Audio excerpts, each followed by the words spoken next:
Thank you, Chandler. Pennsylvania Governor Tom Wolf unveils a new plan to put the state back in business, but people in the Philadelphia region will have to keep waiting. Eyewitness News reporter Trang Do is live this morning in University City to bring us up to date on the color-coded plan. Trang.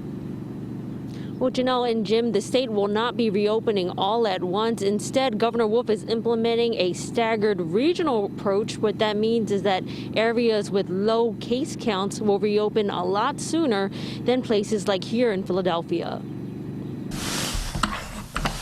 Governor Wolf is laying out a three-phase plan to reopen Pennsylvania. We will not just be flipping a switch and going from closed to open.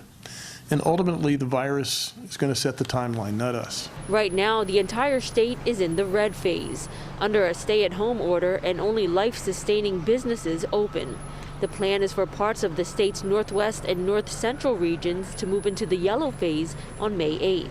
Many restrictions would remain in place, but in-person retail would be allowed curbside, daycares would reopen, and gatherings would be limited to 25 people. The initial benchmark we're setting is for the population to have an average of less than 50 cases per 100,000 individuals over the course of 14 days in order to return to work. Based on Philadelphia's population, that would mean fewer than 792 new cases over a 14-day period. Southeastern Pennsylvania is still a long way from moving into the yellow phase and even farther from the final green phase, where aggressive mitigation orders would be lifted. We'll be rolling this out just as we close down in a phased way. We're going to be reopening in a phased way. Now, Governor Wolf says Carnegie Mellon University over in Pittsburgh is working on a model that'll help state officials decide when it is safe to open up different regions of the state. But for now, we're live from University City. I'm Trang Do, CBS 3 Eyewitness News. Jim, I'll send it back to you.